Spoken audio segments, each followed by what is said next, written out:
بسم الله الرحمن الرحيم وأنزلنا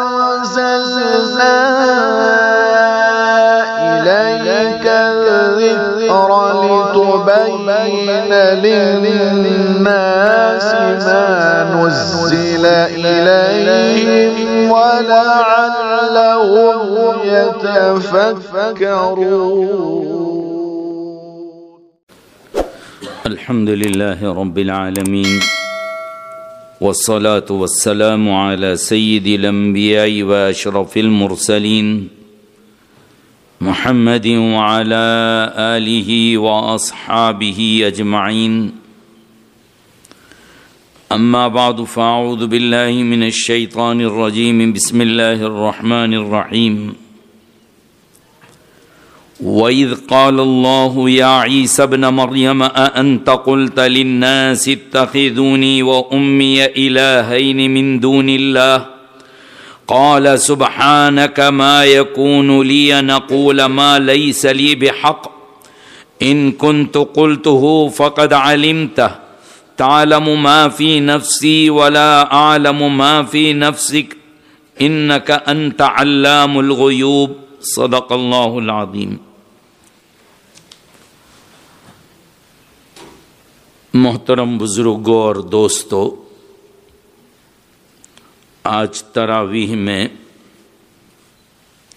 تقریباً 7.5 پارے پورے مکمل ہو جائیں گے انشاءاللہ.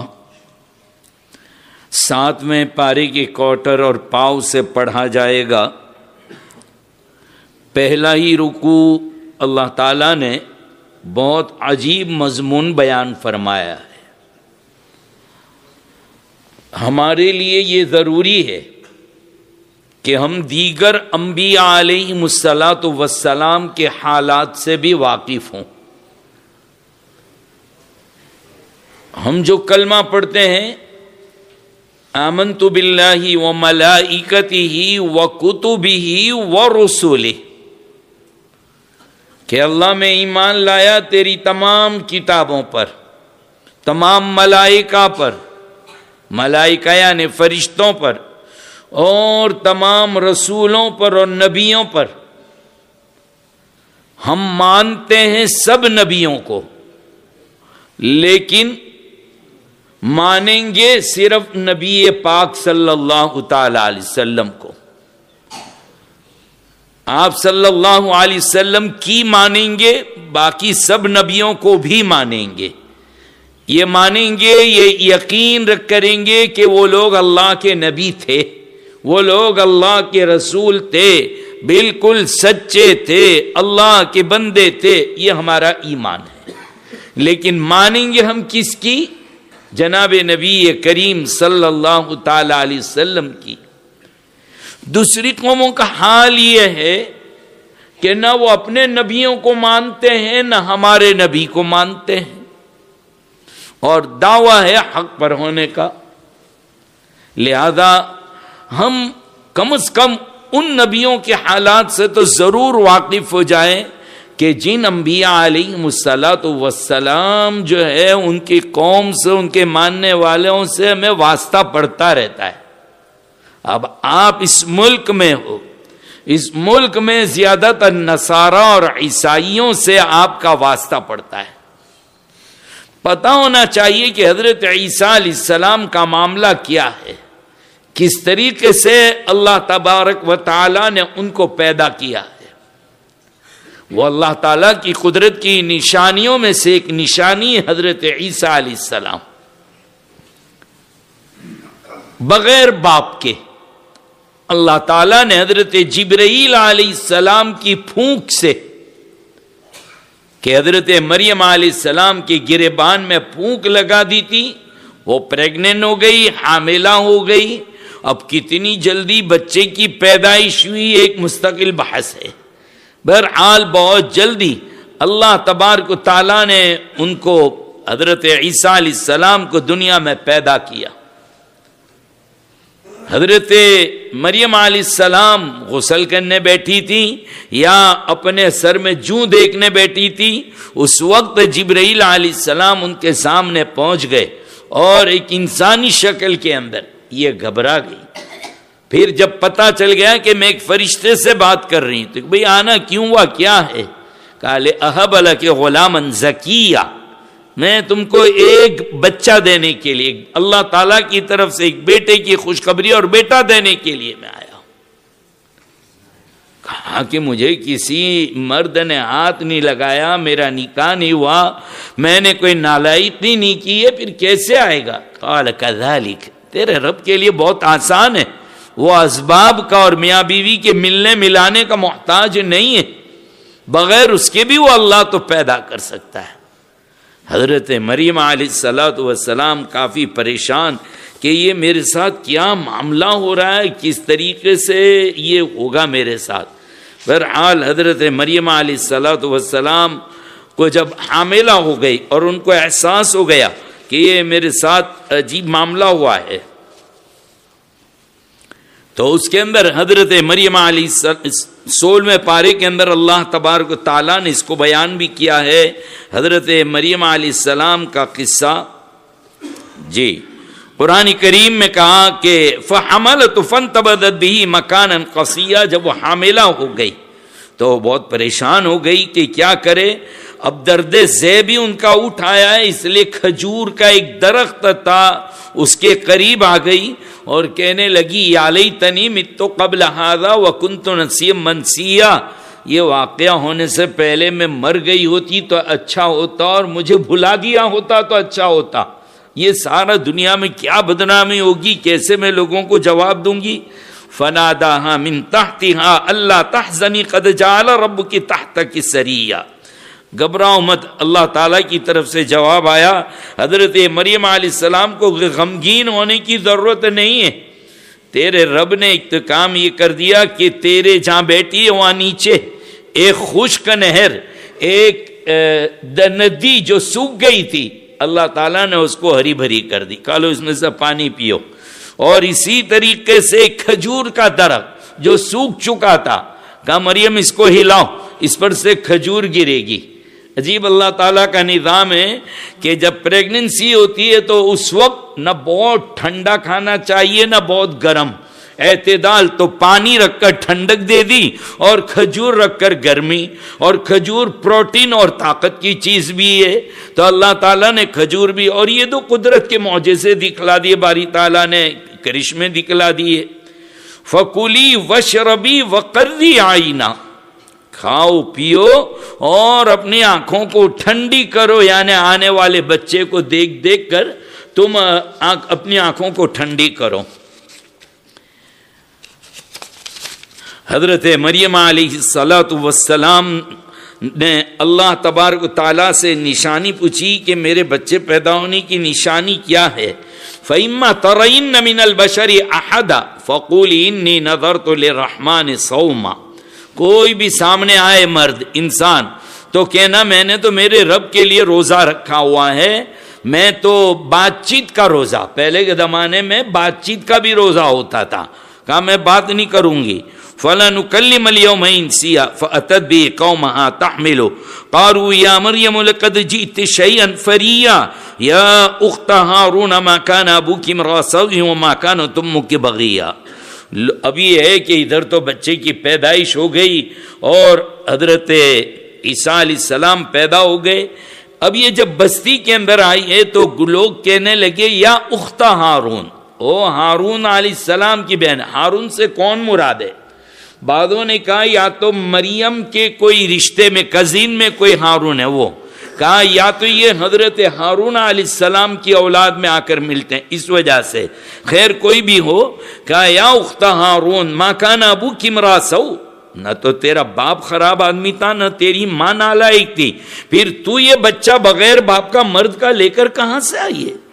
فاشارت الیہ، اشارہ کر دیا، میں بات نہیں کروں گی، اس سے بات کرو، دودھ پیتا بچہ، فاشارت الیہ، دودھ پیتا بچہ، وہ کیا اس کی طرف اشارہ کر دیا حضرت عیسیٰ علیہ السلام کی طرف، تو کہنے لگی کیف نکلم من کان فی المہد صبیا، جو بچہ جھولے میں ہے، گود میں ہے، ہم اس کے ساتھ کیا بات کریں گے؟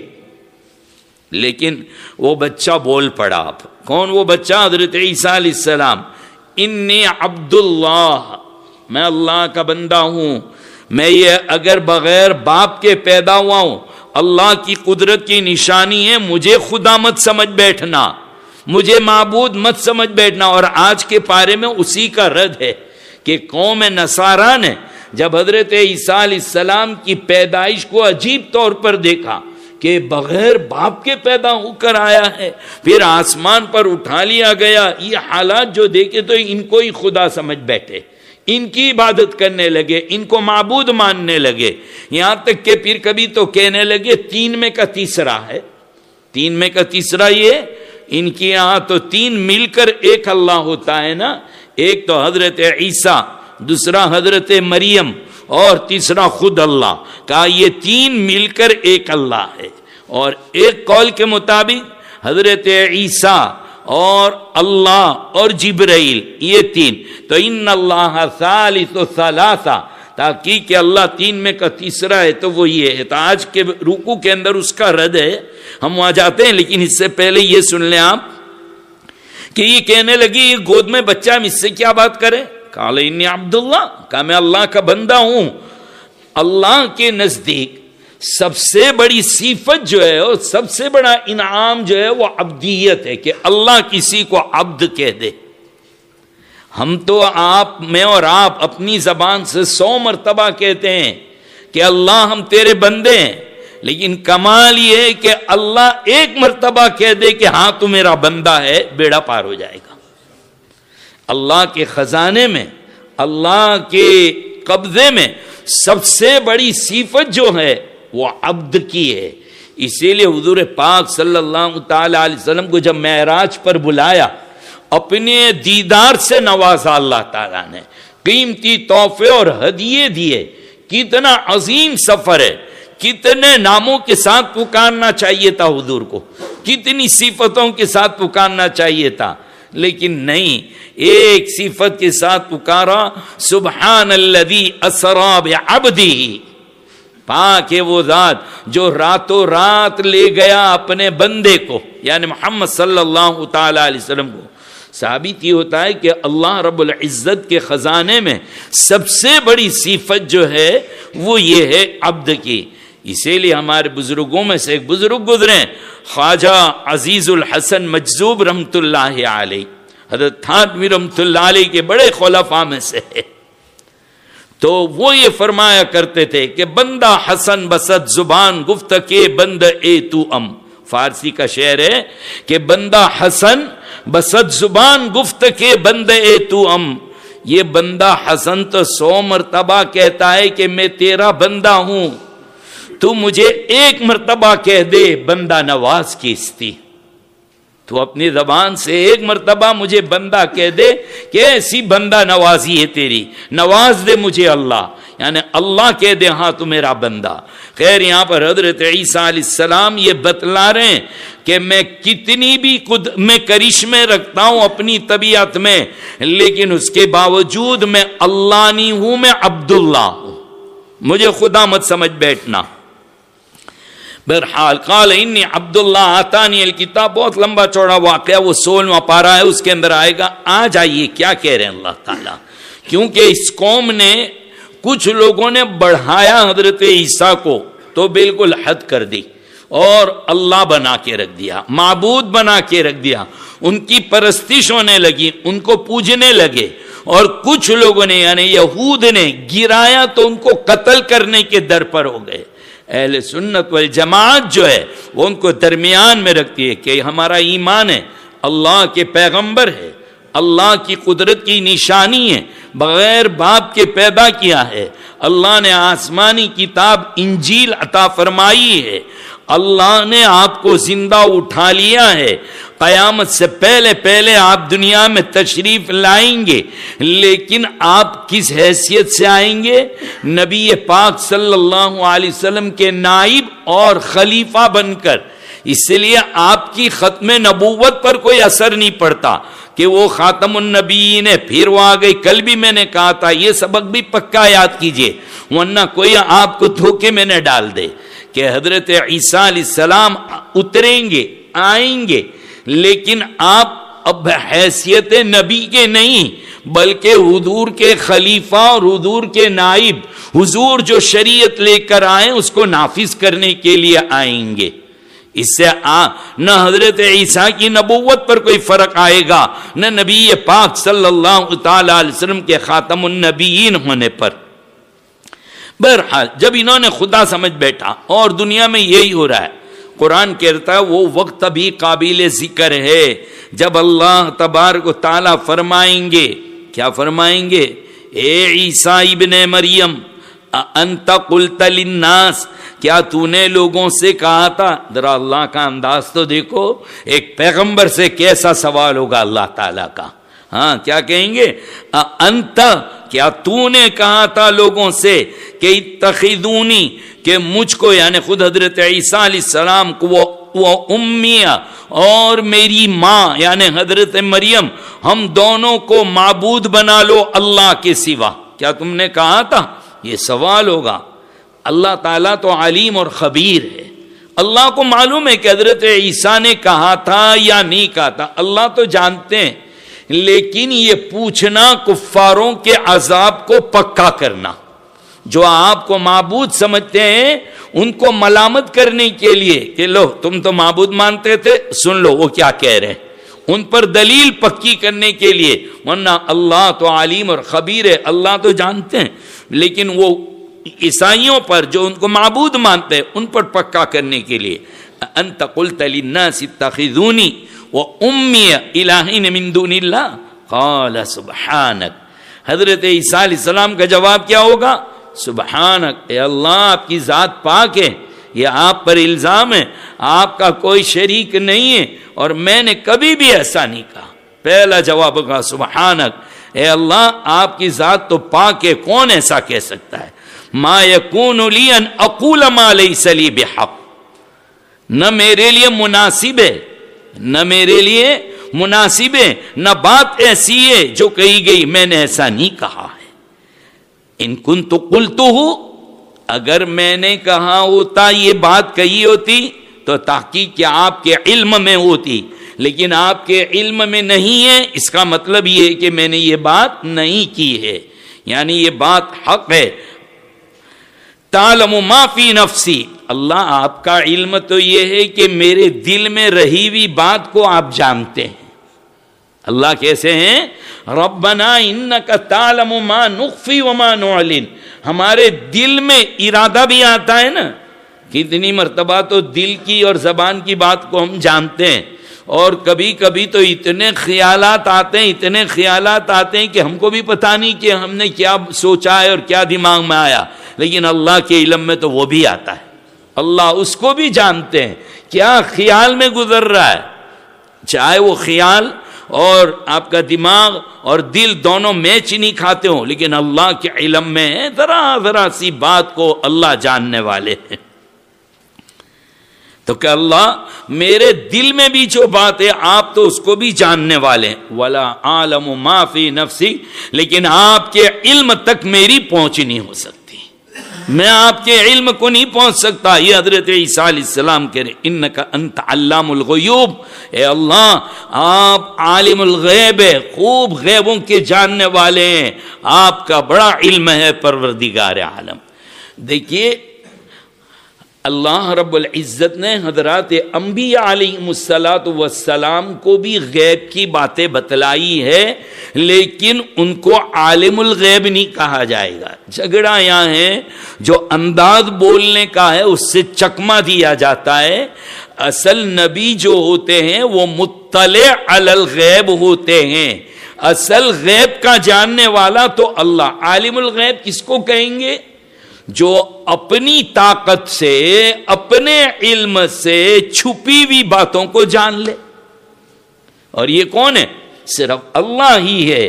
انبیاء علیہ السلام نے اپنے علم سے نہیں جانا، اپنی طاقت سے نہیں جانا، اللہ نے بتلایا تو جانا ہے۔ خود قرآن کہتا ہے وَمَا كَانَ اللَّهُ لِيُطْلِعَكُمْ عَلَى الْغَيْبِ، وما کان اللہ لیطلعکم علی الغیب، اللہ تعالیٰ جس کو چاہتا ہے نبیوں میں سے ان غیب کی باتوں پر مطلع کرتا ہے، یعنی بتلاتے تو اللہ ہے، نبی اپنی طاقت سے نہیں جانتا ہے۔ ہم کہتے ہیں کہ نبی جانتا ہے غیب کی بات کو لیکن اللہ کے بتلانے سے، اور کچھ لوگ اس چیز کو چھپا کر کچھ اور ہی طرف لے جایا کرتے ہیں، باقاعدہ ایک جھگڑا کھڑا کر رکھا ہے۔ خیر ہم اس طرف ابھی نہیں جانا چاہتے۔ انک انت علام الغیوب ما قلت لهم الا ما امرتنی، اے اللہ میں نے تو ان سے یہی کہا تھا، وہ چیز کا آپ نے مجھے حکم دیا تھا کہنے کا، میں نے تو وہی کہا ان سے کہ ان اعبدوا اللہ، اللہ کی عبادت کرو، ربی و ربکم، میرا بھی رب ہے تمہارا بھی رب ہے، وکنت علیہم شہیدا ما دمت فیہم، اور یہ میں جب تک دنیا میں رہا اوپر اٹھایا نہیں تھا تب تک میں ان کے عقیدے کو دھیان میں رکھتا تھا، میری موجودگی میں تو گڑبڑ نہیں کی۔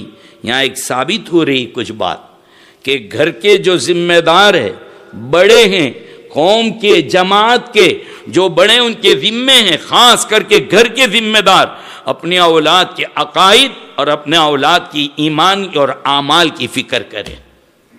یہ نہیں رات کو آ رہے دیر سے تو آنے دو، جوان ہو گئے، آپ ڈانٹ نہیں سکتے، تنبیہ نہیں کر سکتے، سمجھا تو سکتے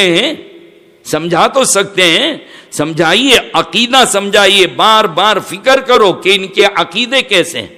حضرت یعقوب علیہ السلام جلیل القدر پیغمبر ہے، کیا ہوا جب ان کے انتقال کا وقت آیا، آخری وقت، تو حضرت یعقوب علیہ السلام نے اپنی اولاد کو بلایا، حضر یعقوب الموت اذ قال لبنیہ ما تعبدون من بعدی قالوا نعبد الہک و الہ آبائک۔ یعقوب علیہ السلام اپنی اولاد کو اپنے آخری وقت میں کیا پوچھتے ہیں؟ میرے بچوں مجھے یہ بتاؤ میرے انتقال کے بعد تم کس کی عبادت کرو گے؟ ارے اللہ، یہ کوئی پوچھنے کی چیز ہے؟ پیغمبر باپ ہے، پوری قوم کو سکھاتا ہے، تو کیا اولاد کو نہیں سکھایا ہوگا؟ لیکن عجیب ہے کہ انتقال سے پہلے اتنی چھوٹی بات کہ کس کی عبادت کریں گے؟ نہیں، نبی بتلا رہا ہے جس کو تم بہت چھوٹے سمجھے ہو، یہ بہت بڑی چیز ہے، دنیا اور آخرت دونوں کی کامیابی کی ذمہ دار یہی عقیدہ ہے۔ ہمارے یہاں عام طور پر یہی ہوتا ہے کہ دنیا کی دولت، کمائی، دکان، مکان، یہ سب چیزوں کو ہم بہت اہمیت دیتے ہیں، اور بس یہی ہے۔ جیسے وہ واقعہ نقل کیا ہے مفتی تقی صاحب نے اپنے خطبات کے اندر کہ ایک صاحب کسی عالم کے پاس اپنے جوان بچے کو لے کر گئے اور کہا حضرت ماشاءاللہ یہ ڈگری لے لی، وہ ڈگری لے لی، یہاں پہنچ گیا، وہاں پہنچ گیا، دعا کرنا اس کے لیے، اور مارکیٹ میں بھی بہت اچھی کریڈٹ بن گئی ہے اس کی، بس ذرا سا بے دین ہو گیا ہے، ذرا سا بے دین ہو گیا، یعنی نہ نماز پڑھتا ہے، نہ روزہ رکھتا ہے، نہ تلاوت کرتا ہے، اسلام سے کوئی لینا دینا نہیں۔ تو کیا کہتے ہیں؟ کریڈٹ تو ماشاءاللہ بہت اچھی ہے، یہ ڈگری لے لی، وہ عہدہ ہے، یہ ڈیوٹی ہے اس کی، یہ جاب ہے، بس ذرا سا بے دین ہو گیا، دعا کرنا، یعنی بے دین کے لیے دعا کرنی ہے اور اس کے لیے محنتیں کروانی ہے۔ تو حضرت نے فرمایا ایک مثال دی بہت اچھی کہ ایک جوان پڑا ہوا ہے، ہینڈسم ہائٹ باڈی والا جوان، کیا ہوا؟ ڈاکٹر صاحب کو بلائیے۔ ڈاکٹر صاحب تشریف لائے، کہا ہائٹ بھی بہت اچھی ہے، باڈی بھی بہت اچھی ہے، بہت ہینڈسم اور خوبصورت بھی ہے، بس ذرا سا بے جان ہو گیا ہے۔ کیا کہہ دیا؟ ذرا سا بے جان ہو گیا۔ ذرا سا بے جان ہو گیا تو باڈی کوئی کام کی ہے؟ کچھ کام کی نہیں ہے۔ اعلان لکھ دیا جائے گا اتنے بجے اول منزل پر لے جایا جائے گا، منومن مٹی کے نیچے اس کو دفن کر دیا جائے گا۔ تو ذرا سا بے دین ہو گیا، یہ بھی ایسا ہی ہے کہ ایک زندہ لاش ہے چلتی پھرتی، اس کو نہ معلوم کہ ماں کیا ہے، اس کو یہ پتہ نہیں کہ باپ کیا ہے، اس کو نہیں پتا کہ اللہ کیا ہے۔ قیامت کے دن جب عقیدے کے بارے میں پوچھو گی، تم نے اس کی دنیا بھی بگاڑ دی، اس کی آخرت بھی بگاڑ دی۔ تو ہمارے یہاں ڈگریوں کو تو بہت اہمیت دیتے ہیں، مال کو اہمیت دیتے ہیں، بزنس کو دیتے ہیں، لیکن اس کے ایمان کا کیا حال ہے، عقیدوں کا کیا حال ہے؟ آج تو ہمارے جوان بہت جلدی یوٹیوب ایک ایسا خطرناک فتنہ ہے. ہر فرقے والے نے اپنی اپنی سپیچ، اپنی تقریر، اپنے بیان اس کے اوپر ایسے چکنے چوپڑے انداز میں ڈال رکھے ہیں، اچھے سے اچھا انسان گمراہ ہو جاتا ہے. ذرا دیکھو تو صحیح، بیٹیوں کو بھی دیکھو، بیٹوں کو بھی دیکھو کہ کہاں جا رہے ہیں، کیا دیکھ رہے ہیں وہ، کہیں ان کے عقیدے اور خراب تو نہیں ہو رہے. کئی مرتبہ چڑیا چگ گئی کھیت، پھر پچھتاتے، بہت بات آگے نکل گئی، اب وہ باپ سے کہہ رہا میرا عقیدہ یہ، کیا کریں گے. اس لیے یہ ضروری، آج کا پارا مجھے اور آپ کو سبق دے رہا ہے کہ اپنے دنیا سے جانے سے پہلے پہلے اپنے اولاد کے عقیدے کی فکر کرو، ان کا ایمان اندھی تقلید مت کرو. میرا بیٹا تو ایسا کر ہی نہیں سکتا، میری بیٹی تو ایسی کر ہی نہیں سکتی، مجھے گلے تک کا بھروسہ نہیں. ہماری گجراتی میں کہاوت مشہور ہے کہ چیتو نر سدا سوکھی. گجراتی بوڑھے جان گے، جوانوں کو نہیں پلے پڑے گا. یعنی وہ جانور جو میدان سے گزر رہا ہے جنگل سے، وہ اگر ایسا ایسا دیکھتا رہتا ہے تو وہ بچ جائے گا، کیونکہ وہ شکاری اس کے اوپر اٹیک نہیں کر سکے گا. شکاری اسی پر اٹیک کرے گا جو بالکل ایک ہی گردن کر کے آگے بڑھتا ہے، صوفی صاحب کی طرح. چیتو نر یعنی ادھر ادھر دیکھتا ہوا چوکنا آدمی، ٹرین میں بیٹھا، بسوں میں بیٹھا، دیکھ لے کیا ہوا، یہ ہوتا ہے. تو اس کو کہتے چیتو نر سدا سوکھی، گجراتی کی کہاوت ہے یہ. کبھی کبھی کہاوتیں جو ہوتی ہے نا بہت اونچا کام کر جاتی، پورے بیان میں سمجھ میں نہیں آتا، وہ ایک کہاوت کبھی کبھی تو کام کر جایا کرتی ہے. اب کبھی ایک کہاوت سنائیں گے تو پتہ بھی نہیں چلے گا. کہتے ہیں کیڑی نے ماروا ماٹے واگھنو سادن، یعنی کون آدمی بچ کر رہتا ہے دنیا کے اندر. تو چیونٹی ہے نا، چیونٹی کو مارنے کے لیے ٹائیگر کو مارنے کا سامان رکھو اپنے پاس، تو آپ محفوظ رہیں گے، کوئی آپ کے قریب بھی نہیں آ سکے گا. یہ کہاوت ہے. تو یہاں پر بھی کہا گیا جو چونکنا ہوتے ہیں دنیا کے حالات سے، کبھی بھی اولاد کو لقمہ سونے کا کھلا دیجئے، سونے کا لقمہ کھلا دیجئے، لیکن نظریں زہریلی رکھو، نظریں زہریلی. مجھے یاد ہے کہ ہمارے بچپن میں ہم دیکھتے تھے گھر میں جو الماری اور کباٹ ہوتی تھی اور شیشے والی، باقاعدہ پہلے دیکھا ہوگا اس پر باقاعدہ پردہ نقاب ڈالتے تھے. اب تو نہیں ہے، اب تو ایسا نہیں ہوتا. اب تو جدھر دیکھو ادھر چونڈا دکھے گا گھر کے اندر. پہلے سب پردہ ہوتا تھا اور فوراً بوڑھی پوچھتی تھی کس نے ہٹایا آج پردہ، یہ پردہ ہٹا کیوں ہے؟ کھڑکی کا پردہ نہیں، وہ کباڑ الماری کے اوپر جو پردہ ڈا، کس نے منہ دیکھا؟ ہم نے کنگھی کر دی. بیٹیوں کو کیا کہتے تھے؟ کنگھی ہم نے کر دی تم کو، تم کون ہوتی ہو دیکھنے والی؟ جب ایسی مائیں تھی، جب ایسا خیال کرنے والی تھی، اولاد کی عزت بچنے والی تھی. جب آزادی کا نام پر یہ ہوا، ہماری بیٹیاں اپنی 40 سال کی عمر تک تو اپنی پاک دامنی کو کھو چکی ہوتی ہے، عزتوں کو لٹا چکی ہوتی ہے، پھر پچھتانے کا کوئی مطلب نہیں ہوتا. قرآن کہہ رہا ہے کہ یہاں سے سبق ملا کہ ہر معاملے میں بزنس کر رہا ہے بیٹا تو بھی دیکھو، دنیاوی باتوں میں بھی اس سے پوچھتے رہیے، دینی معاملات میں بھی، نماز کے معاملے میں بھی، یہ سب ماں باپ کی ذمہ داری ہے. ایسا نہیں کہہ سکتے کہ وہ تو الگ رہتا تھا تو کیا ہوا، پوچھو اس کو بیٹا نماز ہو رہی ہے آپ کی، کون سی مسجد میں نماز پڑھی؟ بیٹا تو ہے نا، آپ کی بیٹے پن سے تو نکل نہیں گیا ہے نا، وہ الگ گھر میں رہتا ہے، رہنے دو، لیکن آپ اس کو نماز کی تاکید کرتے رہیے. یہ قرآن کہہ رہا ہے. تو کہ اللہ جب تک میں زمین پر رہا، اوپر اٹھایا نہیں تھا، تب تک تو میں ان کے اعمال کو دیکھتا رہا. فلما توفیتنی، اور جب آپ نے مجھے اٹھا لیا تو کنت انت الرقیب علیہم، اللہ پاک آپ ان کے اعمال کے نگراں ہیں. وانت علی کل شیء شہید. پھر آگے کیا کہہ رہے ہیں؟ ان تعذبہم فانہم عبادک، اے اللہ اگر آپ ان کو عذاب دے دیں تو یہ آپ کے بندے ہیں، آپ مختار ہیں، آپ کو کوئی نہیں پوچھ سکتا، آپ کو کوئی ظالم نہیں کہے گا کہ آپ نے ان کو عذاب کیوں دیا. آپ جانتے ہیں حقیقت کو، لہذا اگر آپ عذاب دے دیں تو یہ آپ کے بندے ہیں، تصرف کرنے کا پورا حق ہے. وَإِن تَغْفِرْ لَهُمْ، دیکھو حضرت عیسیٰ علیہ السلام کیسے دور سے آ رہے ہیں. معاف کرنے کے لیے کہہ رہے ہیں، لیکن یوں نہیں کہتے اللہ معاف کر دیجئے، بلکہ کہہ رہے اگر آپ ان کو معاف کر دیں تو انک انت العزیز الحکیم، آپ زبردست ہے، آپ سے کون سوال کرے گا؟ آپ سے کون سوال کرے گا کہ بھئی آپ نے ایسا کیوں کہ آپ اصلاحی کے پروردگار، جس کو چاہے آپ معاف کر سکتے ہیں۔ پتہ پیغمبرانہ صفت یہی ہے کہ لوگوں کے اوپر بد دعائیں نہ ڈالے، بلکہ لوگوں کی معافی کی درخواست کریں اللہ تعالیٰ سے۔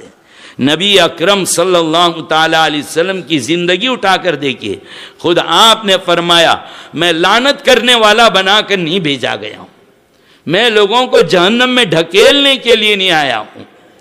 نبی کریم صلی اللہ تعالی علیہ وسلم نے مجموعی طور پر پوری جماعت کفار کے لیے بد دعا کے الفاظ استعمال کیے جب وہ حد سے زیادہ ستا رہے تھے ان کی۔ تو وہاں تو آقا کو معلوم تھا کہ یہ لوگ ایمان لائیں گے کہ نہیں لائیں گے، ہدایت پر آئیں گے کہ نہیں آئیں گے، اس لیے اللہ کے نبی صلی اللہ تعالی علیہ وسلم تو وہ جانتے تھے، اس وجہ سے گویا آپ نے کہ بھئی یہ تو ایمان لانے نہیں ہے، اس لیے ان پر بد دعائیں ڈالیے نبی اکرم صلی اللہ تعالی علیہ وسلم نے۔ اگر سامنے والے کی ہدایت کے کوئی راستے باقی نہیں تو وہاں پر دیکھیے دو نبیوں نے بد دعا بھی کی ہے، ہاں کہ اگر ایسا موقع تو کر بھی سکتے ہیں۔ وہ کون ہے؟ ایک حضرت نوح علیہ الصلوۃ والسلام 950 سال تک قوم کو دعوت دی، لیکن جب قوم نے نہیں مانا تو پھر کہہ دیا رب لا تذر علی الارض من الکافرین دیارا۔ اللہ نے پانی زمین سے بھی پھوڑا، آسمان سے بھی پانی برسایا اور پہاڑوں کے اوپر سے گزرنے لگا اور پوری قوم کو ڈبو دیا۔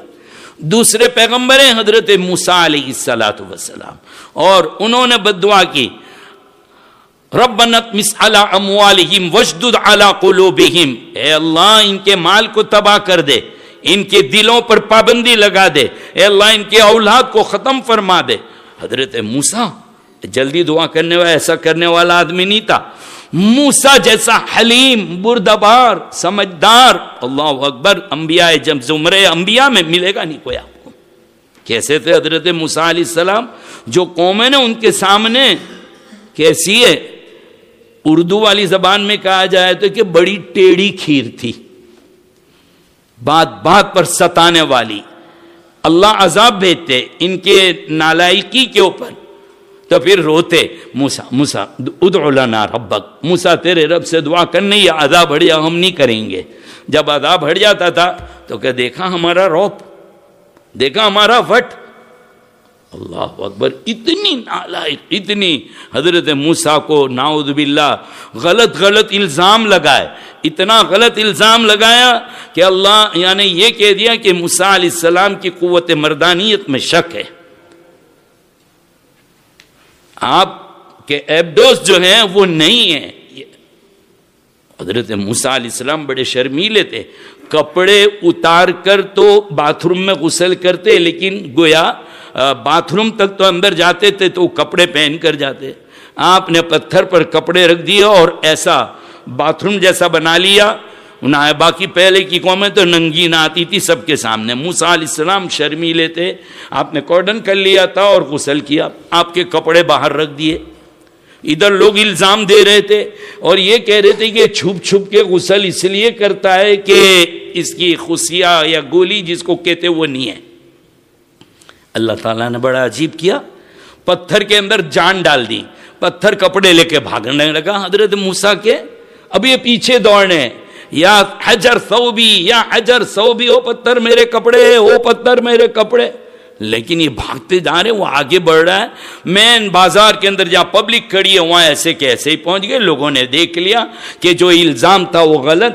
یا ایھا الذین آمنوا لا تکونوا کالذین آذوا موسیٰ، کئی مرتبہ نماز میں سنا نے یہی واقعے کو بیان کیا گیا ہے، یہاں پر اسی کی طرف اشارہ کیا گیا ہے۔ تو حضرت موسیٰ علیہ السلام نے جو اس کے اوپر لاٹھیاں چلائیے تو پتھر کی چٹان کے اوپر شل پاڑ دیے تھے۔ اللہ نے قوت بھی عطا فرمائی تھی، سامنے قوم اتنی شیطان، اتنے ستانے والی، اتنا ستایا ہے حضرت موسیٰ علیہ السلام کو کہ کوئی ہوتا تو اس قوم کو اسی وقت دبوا دیتا آسمان کے نیچے. لیکن جب حد ہو گئی تو پھر پروردگار عالم سے کہا کہ ربنا اطمس علی اموالہم واشدد علی قلوبہم. تو بددعا یہ دو نبیوں نے ڈالی, اور دو نبیوں کی دعا ہے. ایک تو حضرت ابراہیم علیہ الصلوۃ والسلام, فمن تبعنی فانہ منی, جنہوں نے میری بات مانی وہ تو میرے ہی ہیں. ومن عصانی, اور جو میرے نافرمان ہیں نا, جنہوں نے نافرمانی کی, کیا کہہ رہے, فَإِنَّكَ غَفُورٌ رَحِيمٌ, ہے تو اللہ آپ کے نا, ان کو آپ بخشنے والے ہیں, رحم کرنے والے ہیں. دیکھو نبیوں کا مزاج کیسا ہے. تو یہاں پر بھی اللہ کے نبی صلی اللہ تعالی علیہ وسلم پوری رات یہ آیت پاک پڑھ کے گزار دیتے تھے. ان تعذبہم فإنہم عبادک وإن تغفر لہم فإنک انت العزیز الحکیم. قال اللہ ھذا یوم ینفع الصادقین صدقہم. اللہ نے کہا کہ قیامت کا دن وہ ہے کہ نفع دے گا ان کو ان کا سچ کہنا.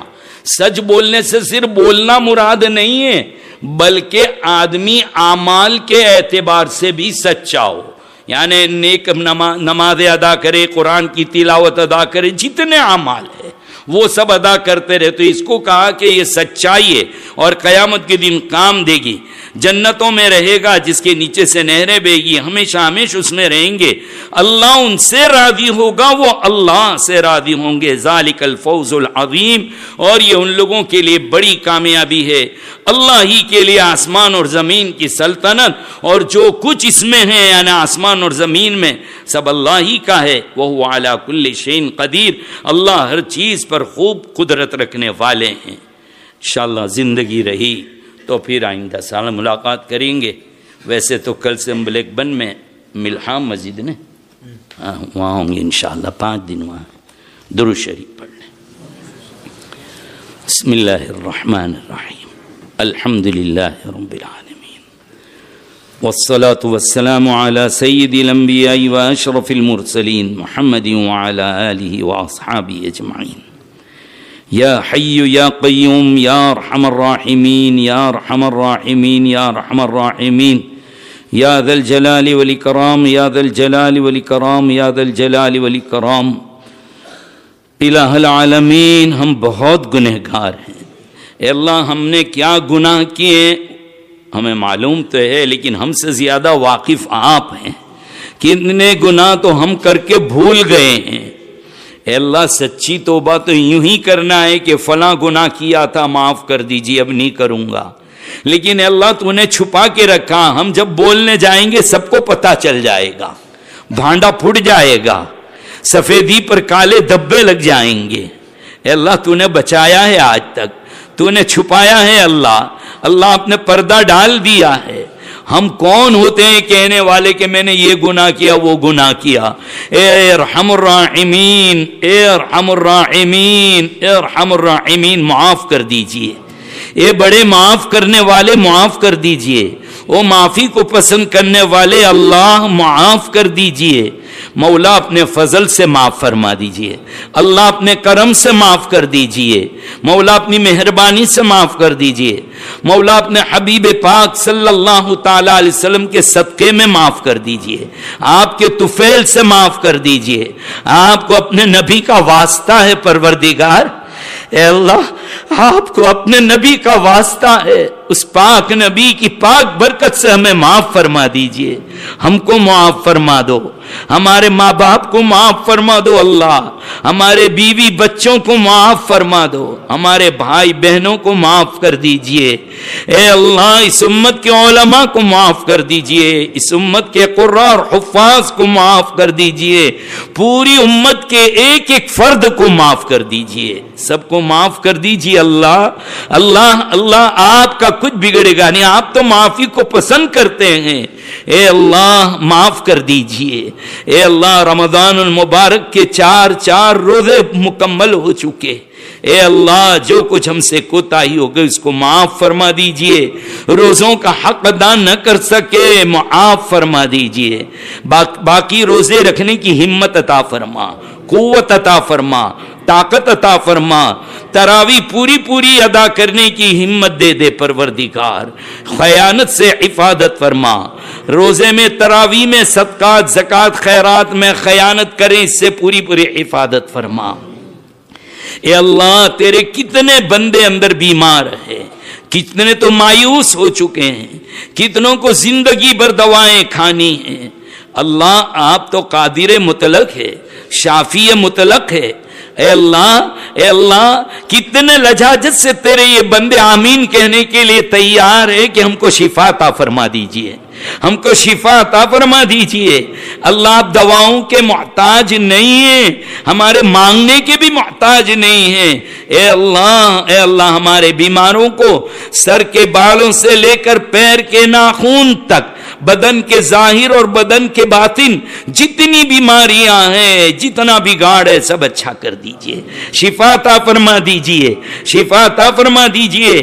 تیرے کتنے بندے ہیں اے اللہ دوائیں کھا کر بھی تیرا شکر ادا کرتے ہیں، خوش ہیں کہ میرا مولا جس حال میں رکھے ہم خوش ہیں، تیرے سے شکوہ نہیں کرتے پروردگار۔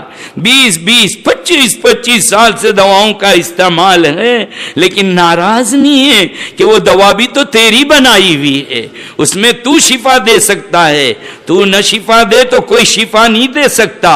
اے شفا دینے والے اللہ، اے شفا دینے والے اللہ، جتنے بیمار بیٹے سب کو پوری شفا عطا فرما دیجئے، ان کے گھروں میں جتنے بیمار ہیں سب کو شفا عطا فرما دیجئے، قرض داروں کو قرضہ ادا کرنے کی توفیق عطا فرما، ان کی مدد فرما، عالم اسلام کی حفاظت فرما، ان کو غیرت نصیب فرما، صحیح غیرت نصیب فرما، ایمان بچانے کی، اعمال بچانے کی ان کو سمجھ نصیب فرما۔